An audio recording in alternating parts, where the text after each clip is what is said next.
Novel Korban Rahim Sewaan karya Wica episode 22 Gerak Telur. Mentari masih malu-malu menampakkan sinarnya. Suasana malam masih enggan meninggalkan jejaknya. Burung-burung pun masih terlelap dalam peraduan. Berbeda dengan suasana di villa tempat tinggal Eva sekarang. Di dalamnya sudah tercipta berbagai macam kesibukan para pelayan dengan tugasnya masing-masing. Para pelayan semakin dibuat sibuk dengan kedatangan Eva kembali ke villa setelah dinyatakan hamil.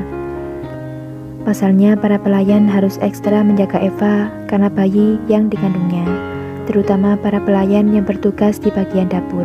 Mereka harus memasak makanan yang seimbang dan juga bergizi untuk kelangsungan hidup janin di dalam rahim Eva.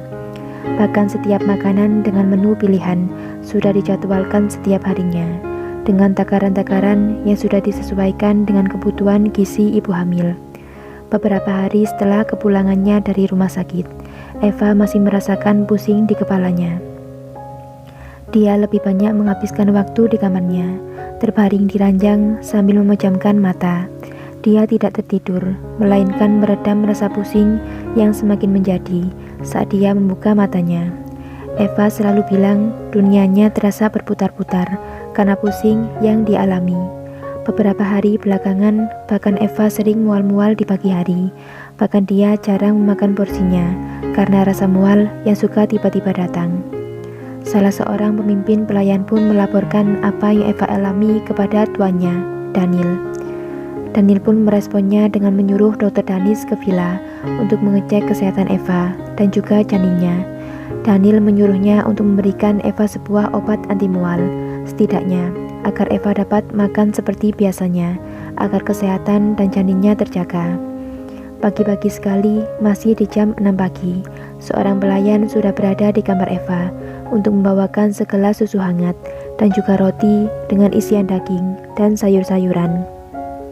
"Nona, makanlah selagi hangat," kata pelayan tersebut sambil menaruh nampan di sebuah meja di dekat ranjang Eva. "Maaf mbak, aku terasa sangat mual.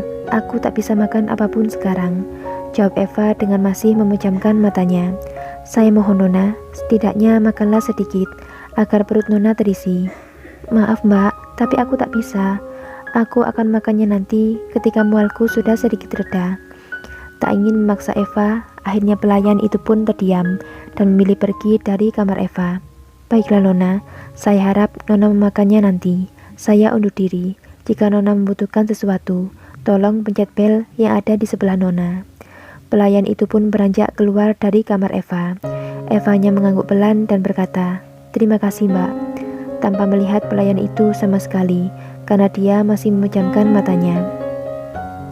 Eva memijat pelan pelipisnya. Kepalanya terasa pusing berputar.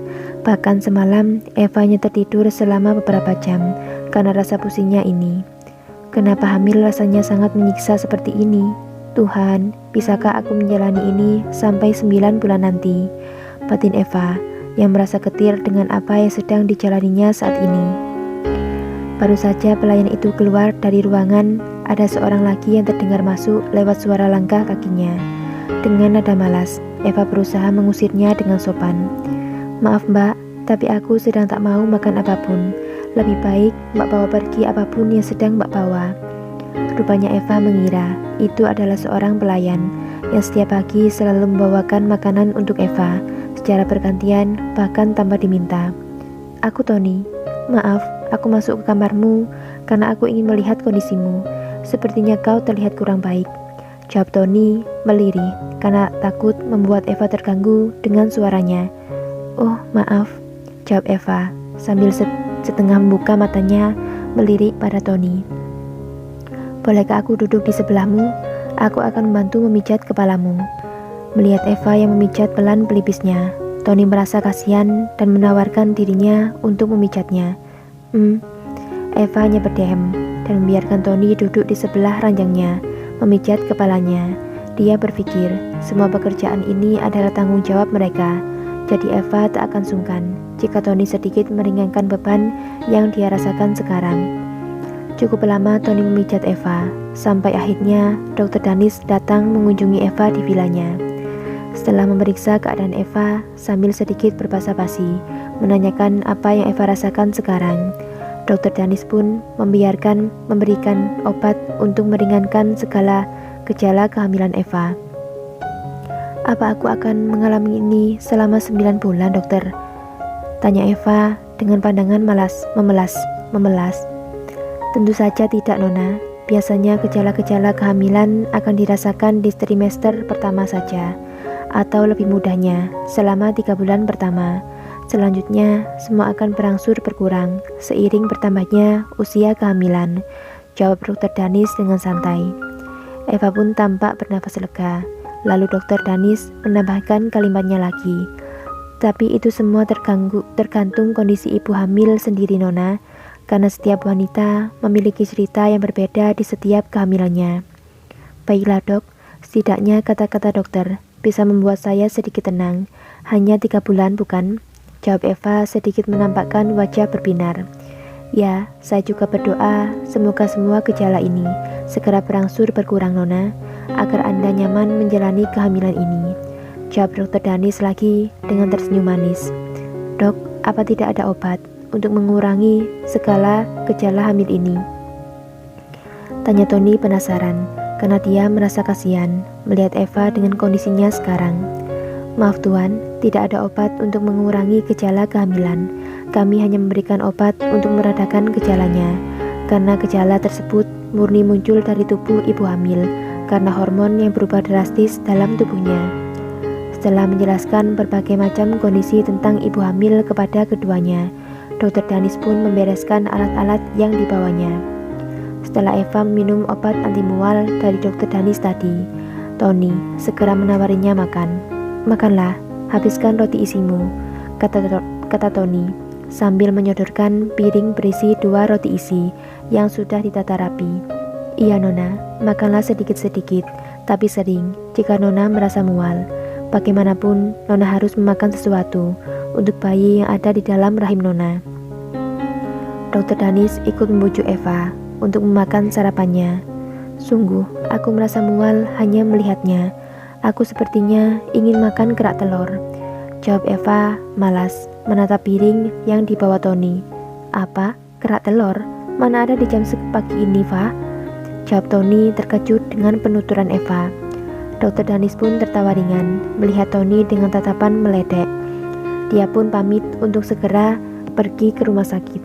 Dia tak ingin terlibat dengan permintaan Eva yang cukup sulit dicari di pagi hari. Sementara Eva dan Tony berdebat di ruang kamar Eva. Setidaknya tunggu sampai siang hari, aku akan mencarikannya nanti. Tapi aku lapar, ingin makan sekarang. Astaga Eva, di mana aku harus mencarinya? Apalagi letak villa ini yang jauh dari perkotaan. Aku tak berselera makan apapun selain itu.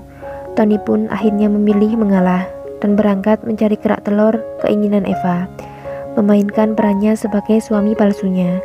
Dia diantar oleh seorang supir yang sudah ditugaskan di sana untuk mengantar Tony dan Eva kemanapun. Lama berputar-putar di jalanan, Tony tak menemukan makanan itu karena sudah menjelang jam 10. Tony pun pulang dan berniat untuk membuatkannya sendiri lewat resep di internet. Baru sampai di villa, Tony langsung saja ke kamar Eva, ingin mengabarkan bahwa ia tak mendapatkan makanan yang diinginkan Eva.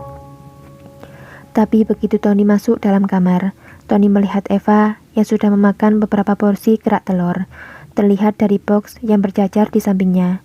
Loh, dari mana kau mendapatkannya? Tuan Daniel yang mengirimnya, kata Eva dengan senyuman manisnya. Kau mau? Itu masih tersisa beberapa porsi jika kau mau, imbuh Eva lagi. Astaga, aku mencari sampai lupa makan sarapanku. Ternyata dia di sini malah enak-enakan makan, bahkan sampai habis beberapa porsi. Batin Tony kesal. Bersambung.